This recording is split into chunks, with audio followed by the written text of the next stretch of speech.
Hello, everyone. Welcome to Movie Club. This is Fright Night. Not Fight Night. Fright Night. I never heard of Fright Night. I was going to say what's Fight Night, but that was a video game. I thought it was a movie with Michelle Rodriguez. I think that's Girl Fight. Saturday Fright Night Live.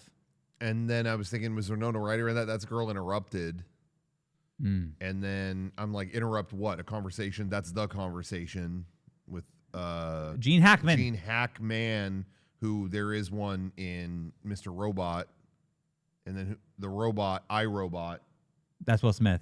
And then that made me look him up. Will Smith, look him up. Oscars 2022. You're not going to believe it.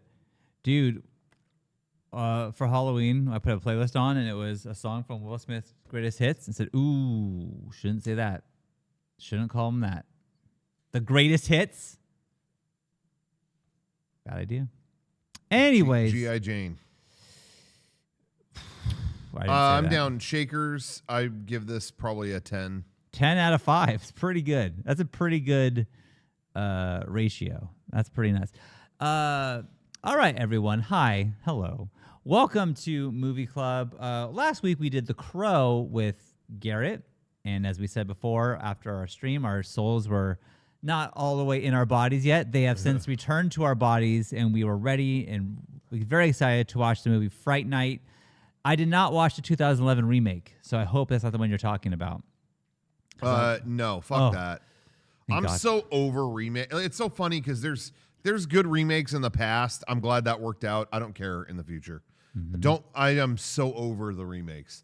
I feel like when they do it now, it's like laughable every time. Unless anybody can think of, if there's another remake like super recently that has been great. I can't think of one.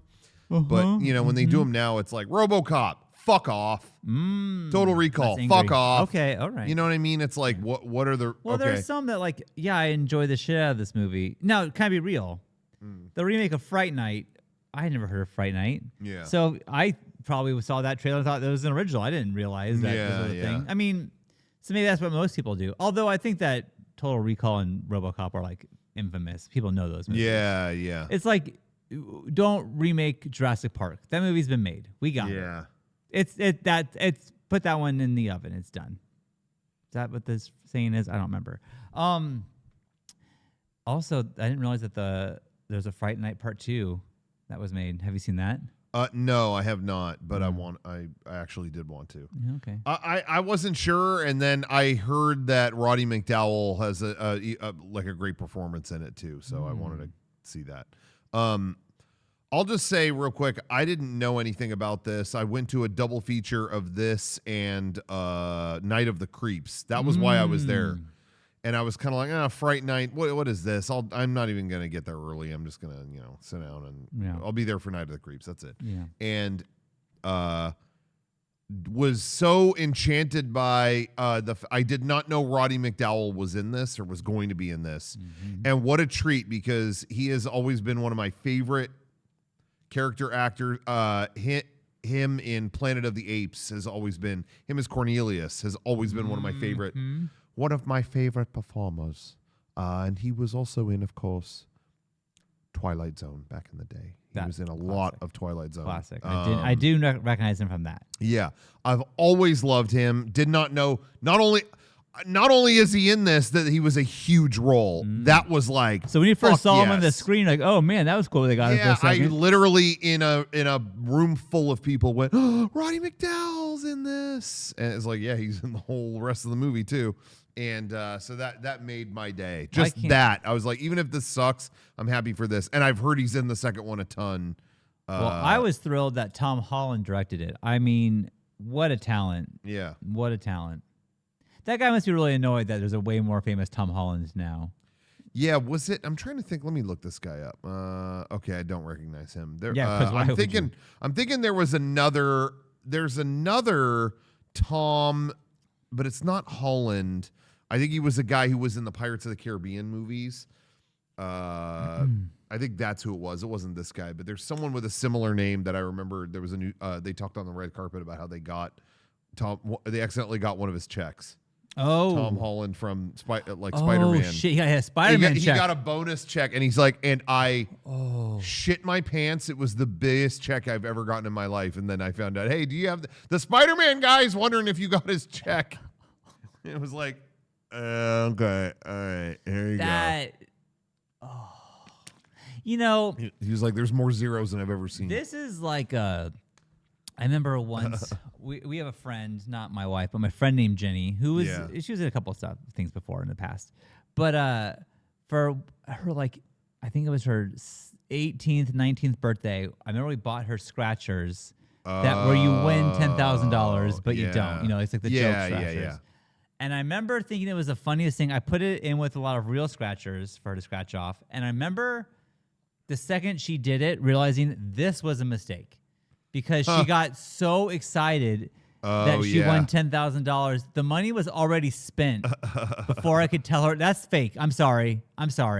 And I feel like the disappointment she felt, and I feel like that is probably what that Tom Holland guy felt. Yeah, was just like, excited for a millisecond, that money is spent. Why do I have this? I don't have this. I think he said, like, I thought about quitting acting. Yeah.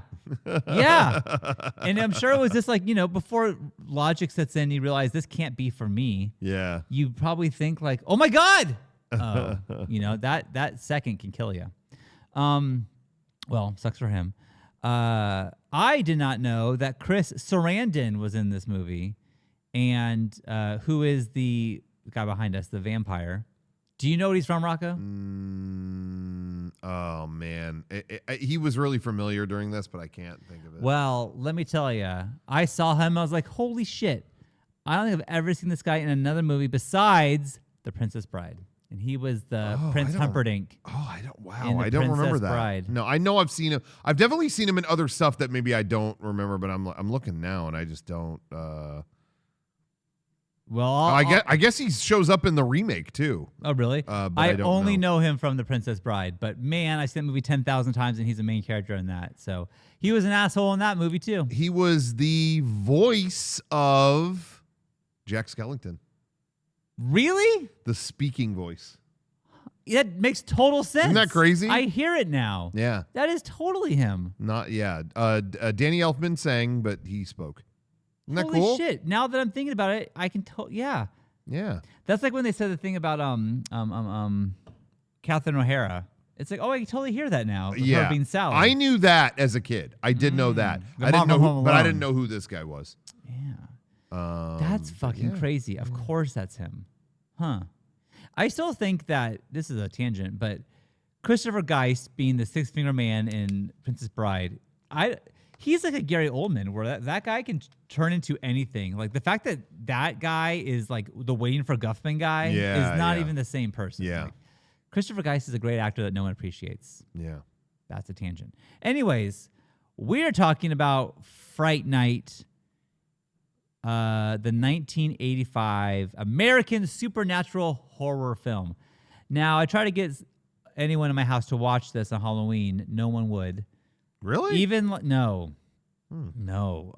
Even the teenagers in my house, it was Beckett and Emma and Emma's boyfriend. Like, I don't like scary movies. I'm like, I don't think this is gonna be scary though. Yeah. And they're like, and then we went to the thing on Max and saw the poster, and they went, nope. I'm like, all right, fine. So I watched it on my laptop. It wasn't scary, even a little bit. Yeah. There was some cool effects in it that were kind of gory, but nothing like scary at all. Yeah. Anyways, whatever. It doesn't matter. It was. This was the perfect double feature with Night of the Creeps. These are both like 80s, just kind of like something creepy in the neighborhood kind of movies. Not so much a slasher. This definitely gave the vibe of a high school movie. Yeah. Because he's in high school. This is a Goosebumps book. It's a Goosebumps book. Exactly that. Yes. This is an R.L. Stine joint. Well, the movie stars Charlie Brewster, who is 17 years old, and he loves the late night horror television show called, you're never gonna fucking believe what it's called. It's called Fright Night. And it's hosted by a former movie vampire hunter, Peter Vincent, which is a perfect name for that. Like maybe a Vincent Price thing is what they're going with, actually, now that I think about it. I'm sure. Yeah. I didn't piece that together until I said it out loud, but that makes sense to me. Anyways, so yeah, the movie starts off and it's him making out with his girlfriend, and then it's like a fight. How she never we've been going for a year together. You still want to have sex with me. I want to whatever. And then so finally he gives up, and she says, "You know what? You're right. Let's make love." Which, you know what? Can I say that making love is gross to me. When people say that, it's just not. I don't. Oh, making love? What are we talking about? But he can't do it because he's too distracted. Because there's something happened outside. They're moving a coffin inside this basement of the house next door that finally sold. It's been vacant for so long, but it finally sold. And so she's pissed. She leaves. Whatever. New neighbors. Okay. That's kind of the whole setup. Rocco, what do you think? So after that, I don't understand. He has a friend. He sees him at school. Yeah. Evil Ed Thompson. I don't know what the fuck this guy's deal is. I don't know if you have any insight on this, but he's just some weird fucking guy who's very annoying. Yeah. And I don't really understand why they hang out with him, honestly. Yeah, it seems like they're adversaries, but then they're friends too. He's like the school bully. Or, like the Dennis the Menace villain. What's that kid's name? I don't remember. Yeah. I don't remember. It doesn't matter. But I don't. Yeah, but who's bullying who? It's kind of like. Yeah, I guess they kind of hate each other. They kind of clown on each other, but Evil wants to be cool, and the other guy just I don't know. Yeah. Well, Charlie is concerned because all of a sudden he gets home from school. There's this very attractive woman asking where, what's the neighbor's name? Jerry Danridge, asking hey, is this the Danridge house? And she goes, oh no, that's next door. Yeah. So she goes next door. And then what happens on the news the next day? A woman is found dead, and it's that woman. So Charlie is like, well, I know what's up. I just saw her. And for some reason doesn't tell any parent or anything. Just tells the police. Does he tell the police? He does in a second. Mm-hmm. This whole movie, there's no real logic, I don't think, which is fine. It's one of these silly horror movies, but I didn't find. I was like, this is not how I would do any of this. I mean, it's kind of is, but it's kind of like kid logic a little bit, in terms of he does involve the police at first, right? That they kind of laugh at him. First, no, what really happens, and this is the stupidest thing of all, which, again, who cares if it moves the movie along. But, 2 more women go missing. There's a serial killer now out. Yeah. But Charlie is convinced it's his neighbor, so he goes to the police, tells them, and then they go to the house to investigate. Now, they decide to bring Charlie with them, which is the part that makes no fucking sense. Well, this kid said you're a murderer. The one you live next door to? Yeah, that really doesn't make any sense. This kid that you live next to says that you've killed people, and so what do you have to say to that? And it's well, this is going to be even if you didn't, this is going to be a terrible situation for the kid. So, hello. When I worked at Blockbuster back in the day, I saw someone, a customer left $40 somewhere, and then I saw a guy who worked at Papa John's next door take it. Oh. And I told the manager, and that exact situation unfolded, where she was like, "Come with me real quick," and I was like, "Oh, okay, no. I'm gonna file a report." I figured we're gonna file a report or something, and she took me to go talk to the guy at Papa John's. This guy said you took the $40, and it was like, yeah, I didn't know that's what we were doing here. This sucks. Oh no! Trying to be a good Samaritan, and then you got busted. Same with Charlie. He's trying to let the police know, and then the police are so mad at him. Look at kid. He said he didn't fucking kill these women. You're wasting our time. And if you come here again, I'm going to arrest you. Yeah. So I think that's why the police are never involved again after this. He's like, well, I can't go to them again. Yeah, it really just made them not even a factor here. But it was the dumbest policing I've ever seen in my life. Yeah. Where it's this is a waste of time. Also, I should say, the neighbor vampire guy, Jerry Danridge, has some helper man who is pretty creepy. And I do not get him. They don't really go into him at all. It is just a huge question mark. But this guy is basically his little helper he's his Smithers to Mr. Burns situation. He just does whatever this guy needs. Yeah. He's like the vampire keeper, if you will. But maybe a vampire himself? I don't fucking know. That makes no sense. Anyways, so what's his girlfriend's name? Do you remember? Amy? Amy? I think it's Amy. I was imagining him yelling on that a lot. Yeah. Amy. Okay, cool. So Amy is mad at him because he is ignoring her because he's so focused on his neighbor who's killing these women, and she does things like puts a sloppy Joe in his face when he is watching the TV about a murder woman. She gets mad that she's not paying attention to him, and so she like hits him with food, and it was all fucking. It was weird. So he has no one to turn to. He doesn't know what to do, and worst case of all, his mom invited the vampire Jerry Damage into their home, which Vampire 101, they can't go places they're not invited to. Yeah. So now the vampire can go into his house. It was a big laugh in the theater. Did we already talk? Sorry if I spaced. I'm so sorry. Yeah. What he saw in the window? No, we didn't talk about that. Oh, okay. Yeah. That he suspects the neighbor's a vampire because he saw in the window he saw him bite a young girl right in the window, just like what the fuck. And so he tried to take the police to investigate, like something happened here. Yeah, you're making a fool out of us. Shut up. Whatever. All that's happened. But anyway, it got a big laugh out of the theater when the mom who is like the whole movie has been like, ooh, someone moved into the neighborhood. With my luck, they're gay. Like she keeps making jokes about how they're, she's looking for a new man, and all that stuff. Well, this handsome dude all of a sudden comes up. Look, our neighbor. He wanted to come over. All of a sudden, he's in the house, and Charlie doesn't know what to say. And then he has like a line. When I saw this in the theater, it killed.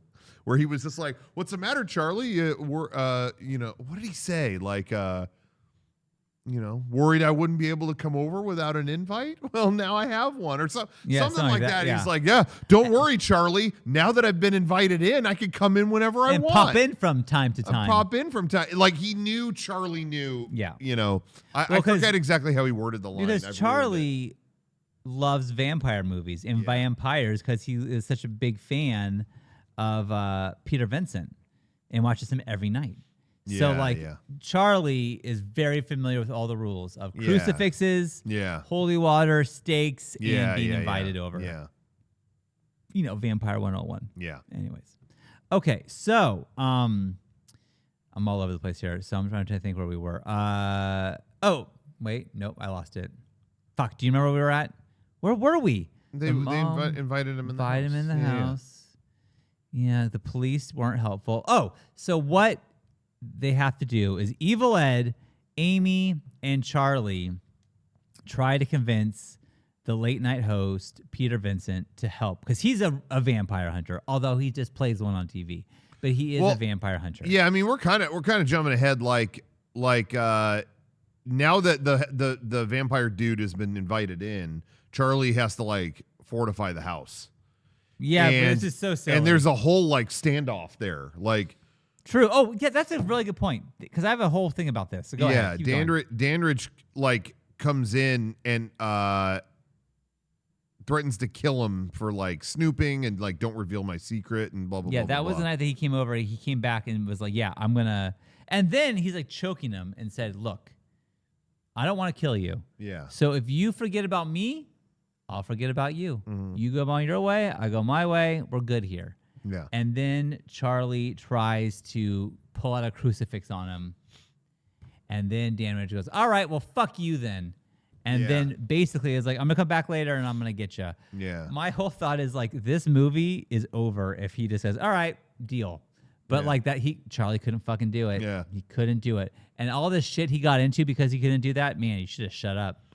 The cross doesn't work because you have to be a believer to is basically kind of the thing. It's like, if you don't believe in what you're holding up, it ain't gonna work on me either. There's nothing behind it. Right. But he does skewer him with a pencil. Right. And the stake rule applies. Stake rules. And he goes, okay, I'm getting out of here, but I'm coming back for you, fucker. You dick. So that's what happens, and that's what causes Charlie and the crew to go find Peter Vincent, this TV host. Who does not give a fuck. He just got fired. What are the odds? And you believe in vampires? Yeah.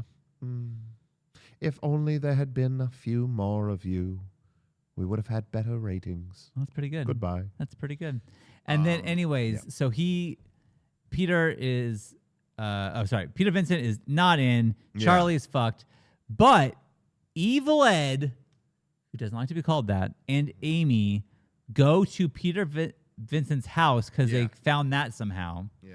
Also interesting that it's like what? This is like the local public access TV station, like he's playing this, like some local station. Like the fact that it just can go to his house and it's like this is like down the road, I guess. Hey, local stations had more of a presence back then. I mean, we had fucking Uncle Murph. Nah, that's true. On Fox Kids. Yeah. Anyone at home remember Uncle Murph? We had Shotgun Tom Kelly, KUSI. Yeah, but that's okay. That was more of a thing back in the day. That's true. And you could have visited Uncle. And we met Shotgun Tom Kelly. Yeah, we met Shotgun Tom. And I did not like him. Oh, come on. That's what you cool. said. You said that then. No. I don't think he was cool.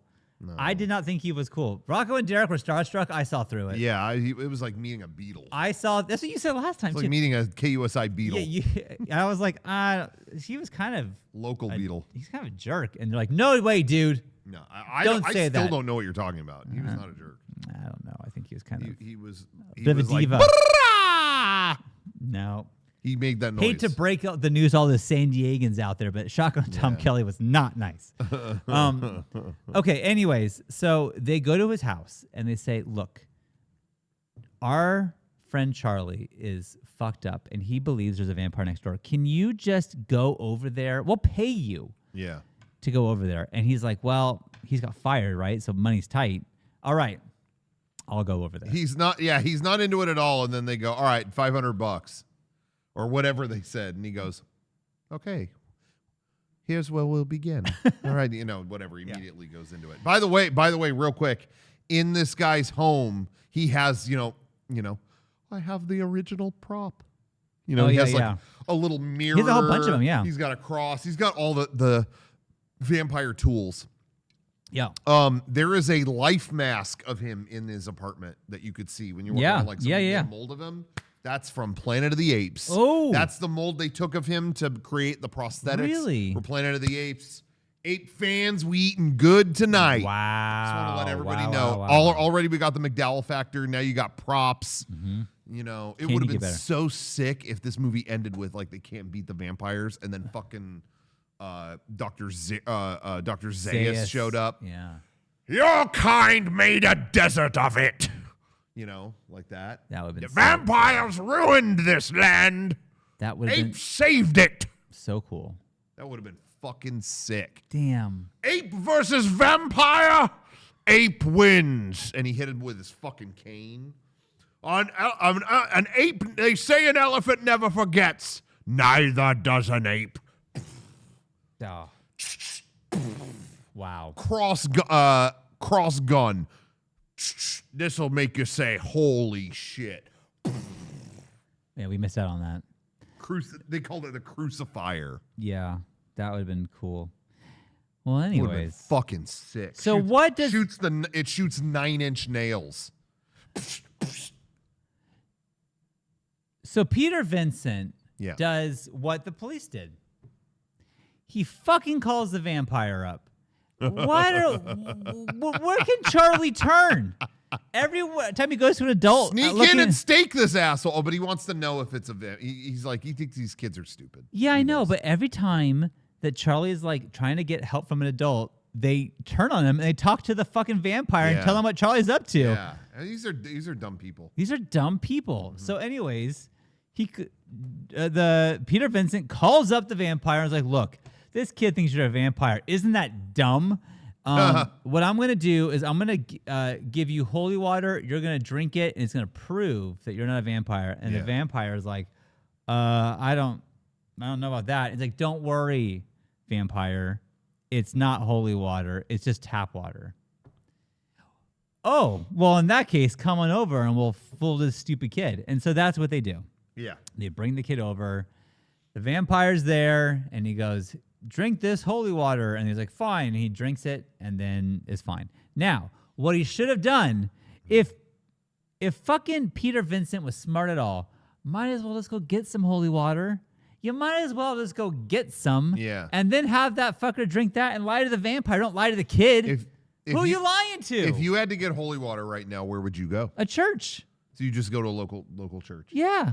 I mean, the one that the Catholic church my grandparents went to, is just sitting there in a bowl, like right out in front. You just like church scoop. I went to when I was younger. Yeah, it's right at the door. You would go. Yeah, you like would. That. Well, I wouldn't, but people did. And if you want to get a little thimble of it and fill it up and walk out, they wouldn't mind. They wouldn't even mind. That's what I would have done. But also, I'm scared. Like, I don't know. What if the guy forgot to do the prayer or something? So maybe can you do it on your own? How does it work? No, it has to be. Oh, I don't fucking know. But I think it has to be from a person of the cloth. I think so. I think so.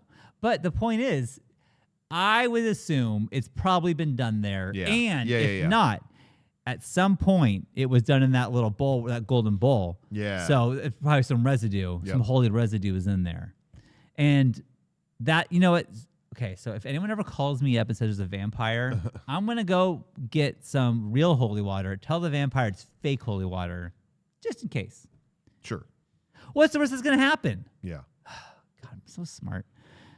So he drinks that water. He goes, yo, it didn't do anything. Fuck you. You know, okay. Oh, see, I told the children this was stupid. I told them. These whatever. dumb fucking kids. And then who holds up the cross? Someone holds up one. Is it Evil? I think it's Evil. He holds it up, and then, but you actually see Dandridge. Yeah. You actually see him recoil. Yeah. Like they kind of don't even notice because they're all bickering at each other. But he actually don't show me that. And they're like, no, we're going. Don't worry. And on the way out, Peter Vincent, he thought Vincent said he had all the props and stuff. He brought his little mirror that he would use to expose vampires. He brought that with him too. He drops that on the way out. Well, yes. Big mistake. Well, actually, that's good for him, I suppose. But he picks it up. Oh, oops. And as he picked it up for a second, they didn't have a fucking reflection. There was no reflection. Everyone else did, but guess who didn't? Yeah, you guessed it. Jerry Danridge. Yeah. The guy who drank the fake holy water didn't have one. So Vincent, on the way out, is like, oh, nothing. I dropped my wallet. Okay, I'm leaving. And, Bye. again, his mistake, he left a shard of the mirror. Yeah. Part of the broken glass is on the ground. And then Danridge saw that and realized, oh, this fucker found out. They investigated me. He knows. So anyways, okay. So now where are we at? Danridge is even more pissed at Charlie. Amy and Evil don't believe Charlie. Yeah. And Vincent is like, I'm getting the fuck out of here. I'm going. Believes Charlie now, but it's like, this is not my fucking problem. I'm out of here. I got my $500. I'm leaving. Yeah. Then they decide to walk Evil and Amy home, which seems to be through the most industrial part of, I don't know where they're at. Like they're going to shoot the Smooth Criminal video here in a minute. Yeah, like they're walking down the street. It reminded me of like when they filmed Back to the Future, just like this like rundown, like there's probably like a porno theater down the street or something. Like, I don't know, it's some seedy ass place. And then Evil's like, well, I'm going down this way. And it's this dark alley that you're like laughing, like, that's the last thing you should do on a normal night, let alone a vampire night. Don't do that. Yeah. Evil walks down there, starts screaming. They run back to save him, but he was fucking with them. He was making fun of Charlie. Very funny. This kid's fucking annoying. I'm sick of this kid. Anyways, then he walks. They leave him alone. Evil goes on his way and finds Jerry Danridge, the vampire, waiting for him, and then bites him. long story short, after a chase, there's kind a of chase. offers it. Yeah, Evil. It's like, yo, you want to be like cool for one, like yeah, you suck. Yeah, he kind of plays into that, like your desire to be cool. Like you'll be cool, you'll be fucking. Oh, cool I'll make forever. you cool, all right. I'll make you cool, all right. Join me, and he's like, all right, Yeah, he was pretty liberal with turning people into vampires. Yeah. In this movie. Yeah. Have you ever seen Interview with the Vampire? Because that was like, it's a gift. They rarely give that to people. Interview with the Vampire was a movie that you put on once before you had to go to a shift at Chili's. Right, and then you left, right. and me and your brother watched the full thing. Yeah. I never hung with your brother before solo or since, but he was like, hey, this movie's fucking sick. I'm down to keep this going. Okay, and I watched the entire rest of this 3-hour movie. What'd you think? With Luke, and it was like, that fucking ripped. That's a good movie. That's a good movie. That's a good movie. Yeah, I haven't seen it in a long time. That's a good movie. I didn't know anything about it, never interested, and I was like, that was fucking great. Yeah, I think he was in the same boat. He's like, Yeah. I didn't see that shit. I couldn't turn that off. Yeah, it's good. Anyways, so very liberal of making a vampire. So now Evil is bit. Charlie and Amy are walking home, and then they see Danridge. They freak out. They jump into like a nightclub, essentially. Yeah. They go to the club. They go to the club, and they start trying to call the police. The police don't care inside the club. They're like, stop calling us. Yeah. I think one of the lines is like, if you call me again, I'm going to throw you in jail forever, which is like, if you have problems and call the police again for help, you get a good... That's the most realistic police banter I've ever heard in my life. Wow. That Anyways, felt real. while he's on the phone, Danridge walks in and casts a spell on Amy. Yeah. And lures her to the dance floor where they have a very sexy, very long dance. This is my least favorite part of the movie. It's not a huge shock. Because it's half of the movie? Even in the theater, everyone, the theater was pretty electric when I saw this. Everyone was really into it. And I just feel like people were like getting a snack or going to the bathroom. Let me, before I give my reviews on this movie, because obviously it's a little early. The movie runtime is 106 minutes. Yeah. I feel like it could easily go down to 90. No, it would have been a perfect 90. And you wouldn't have missed a thing. Yeah.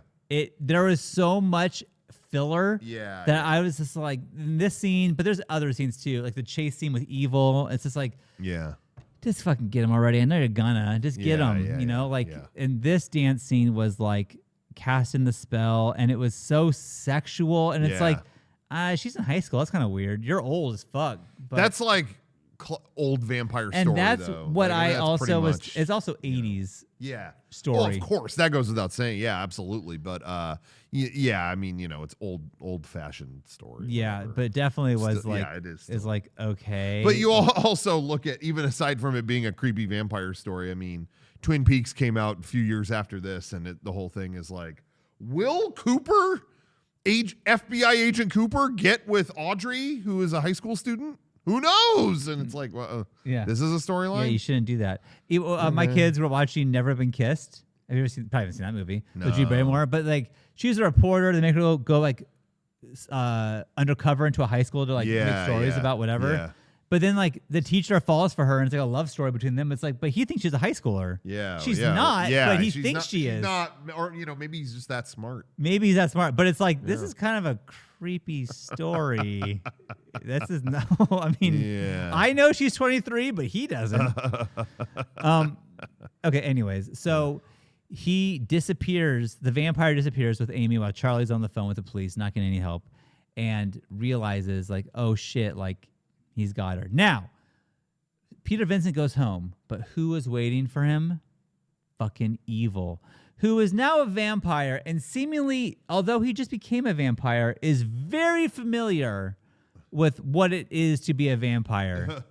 And like knows all the rules and like what his powers. He didn't. There was no learning curve. He didn't need that. He was just instantly like a supreme vampire. Which like there was never a thing of like, what's happening to me? It was never that. It's just like, I have powers now. It's like, okay, whatever. They needed to keep all the club scenes, so they cut his. As I'm saying, like they missed. What are they what are they doing? Yeah. We're missing stuff. We are missing stuff.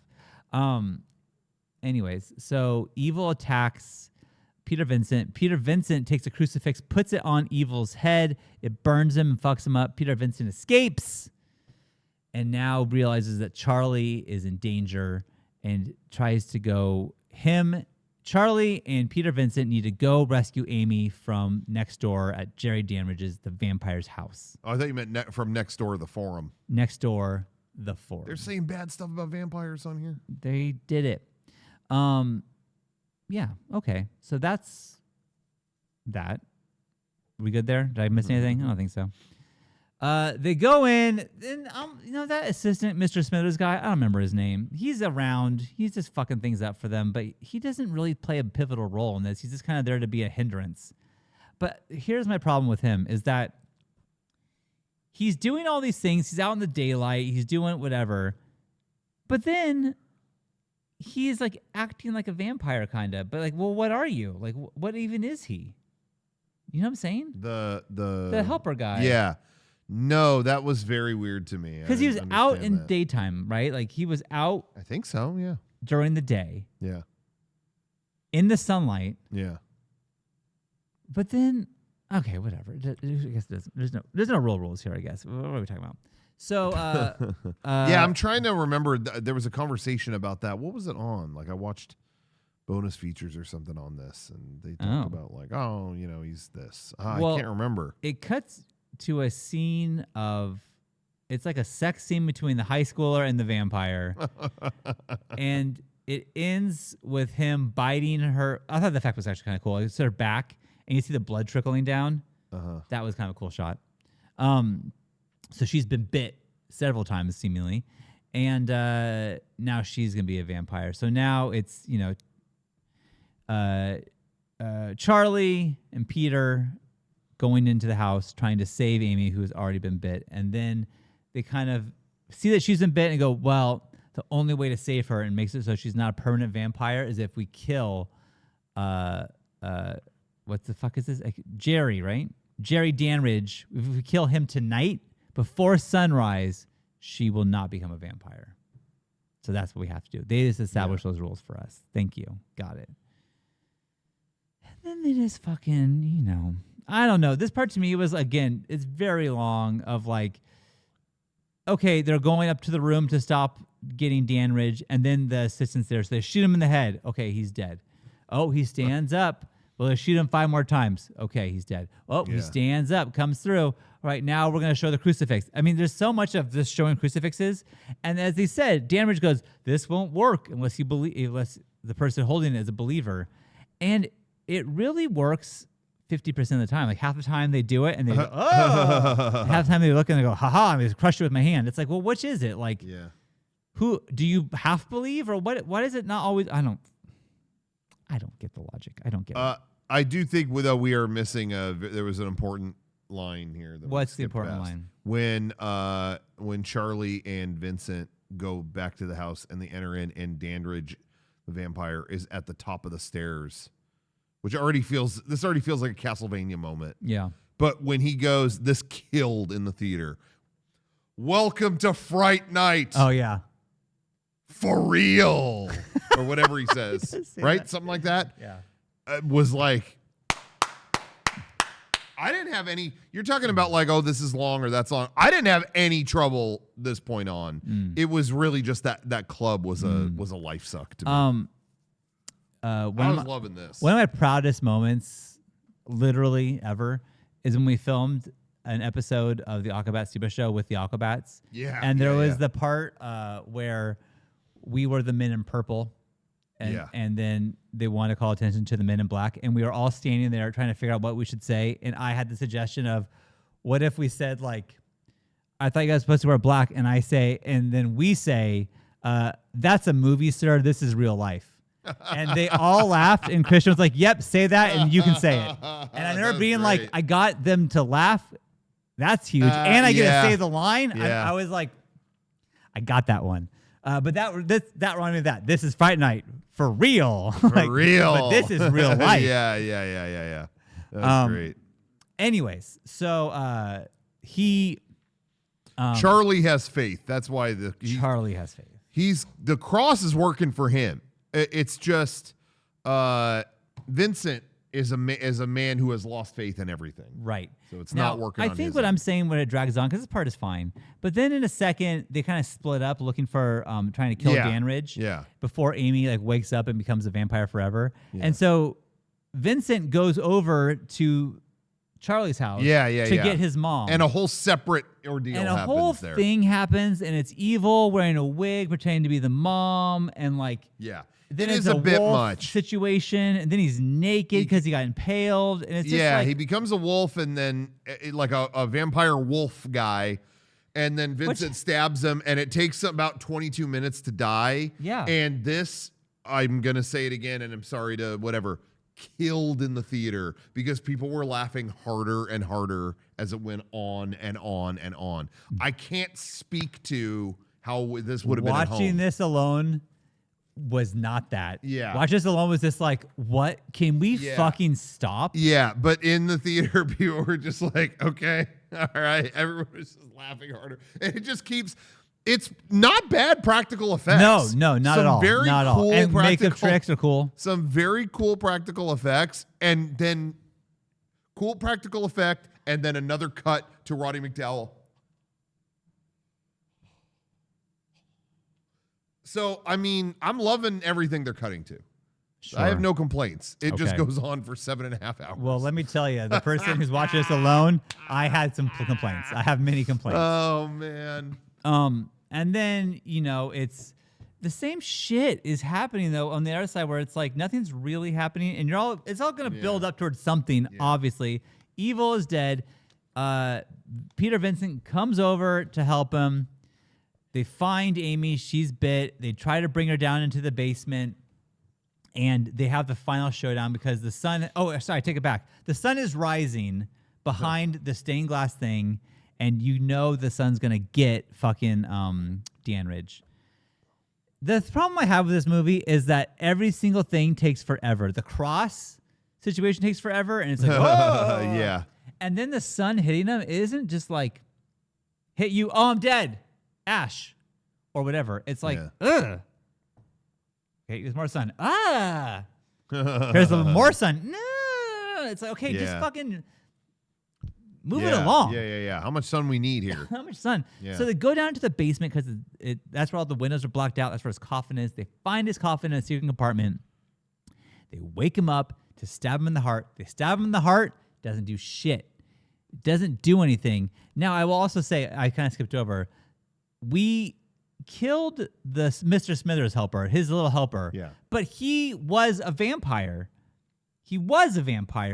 And then, like, his face melts off, and that's cool. And then was he? But he oozes out green and sand. Yeah, they make it seem like there was something else with him. Like maybe he was. Well, I know I looked into this at some point. I'm trying to remember. Is he like a zombie? Like the undead? No, I don't know. It's something like that. Like he was made a certain way or something like that. Well, they didn't go into it, but he's out in the daylight. He's just meant to be like undead. Like undead, but I don't know if isn't he's that what a vampire is? No. Yeah, I think he's like a resurrected dead man. Like I think he's just like he's like a zombie. Zombie, and that's why he didn't talk. Well, he does talk. He does. Oh, Jesus Christ. So what is it? He eat brains? I don't know. Yeah, we don't know about him. He does ooze green ooze and sand. Is that what zombies do when they die? I don't know. Billy Cole. There's a Fright Night wiki. Like we needed a whole wiki for that. No. Well, I mean, honestly, yeah, because it's so confusing what Billy Cole's about. Live-in carpenter and protector. He is a bodyguard who is defending Dandridge's true nature. Okay. Background info. Many believe that Billy is actually a zombie or a ghoul, a creature that has been partially changed from human into a supernatural creature, having powers similar to vampires such as strength and resistance to mortal injury and death, but lacking most vampires' weaknesses, bar a stake to the heart. So it seems better. Yeah, I know it does, but it just seems like he's some sort of magic. There's some sort of magic going over this guy. It's not. He's some sort of protector deemed by the vampire. He's not a vampire himself. Yeah. Not a lot of garlic being used in this. They didn't use garlic as a weapon. Yeah. That was a missed opportunity. Maybe in the second one. Yeah, Lost Boys, they busted out the garlic. They had garlic water in the tub. Yep. That's what I like to do. Yeah, me too. Makes it smell good. Yeah.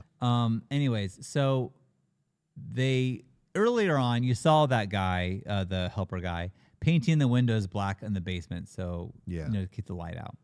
So then there's a crack in the window. They start breaking the windows in the basement.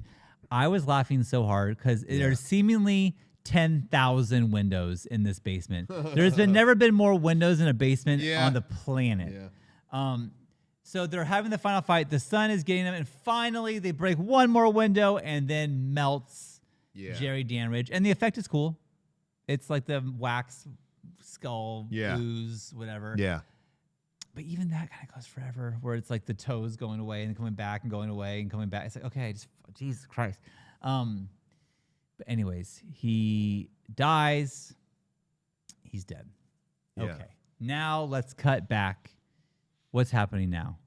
Okay, sometime later, it's Charlie and Amy making out in the bed again. And what's on? Fright Night. And who's on?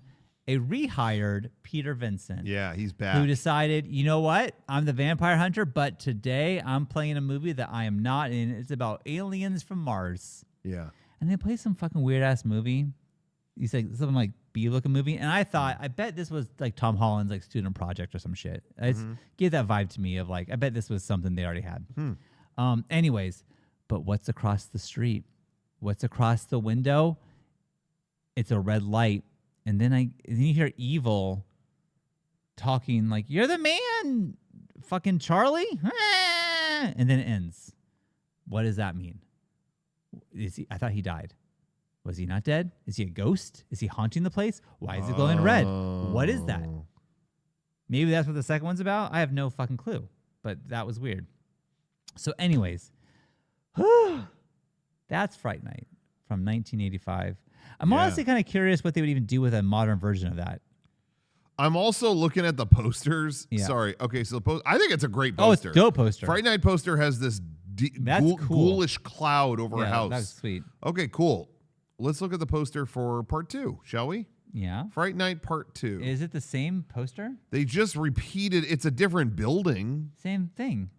I'm like, guys, you didn't even try. I will say, Fright Night having like the fangs for like the font.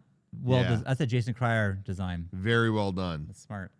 I wasn't hearing that Fright Night Part 2 was necessarily good, but I was told Roddy McDowall is all over it. Like maybe like he gave a great performance. So I do want to see that just for that, if nothing else. Yeah. Okay. So this has been Fright Night. Yeah. Budget was about $8 million, made $24 million. So clearly you can be a sequel with that. Yeah. That's pretty good. Do you want to give your review, your shakers? Sure. Okay. Yeah, I went into this not knowing anything. It actually like energized me because I'm just like, there's like 2 fucking locations in this movie. Well, actually, you know what? To be fair, can I tell you really what happened is I paused the movie about an hour and 15 minutes in, terrified that I watched the wrong movie. Because I remember you saying that, and I was like, "Oh shit!" We talked about Creepshow. Was that the one I was supposed to watch? Because there's a lot. There's the club, and there. Yeah, the school, I mean, there's technically more, but the police station. I'm like, "Oh shit!" I thought I watched the wrong one, so I don't know if I agree with that. Personally, I mean, there are literally more, but I just mean like the majority of the action here is between 2 houses. And it's fine, you know. But. Yeah, I thought it's a dumb concept that they had a lot of fun with. This is to me this is the kind of movie I'd love to see on Halloween. It's just about something creepy in the neighborhood, spooky shit happening. Roddy McDowall is like my favorite. I love him. So having a ton of him as a vampire hunter, that's like it's a slam dunk with me. Yeah.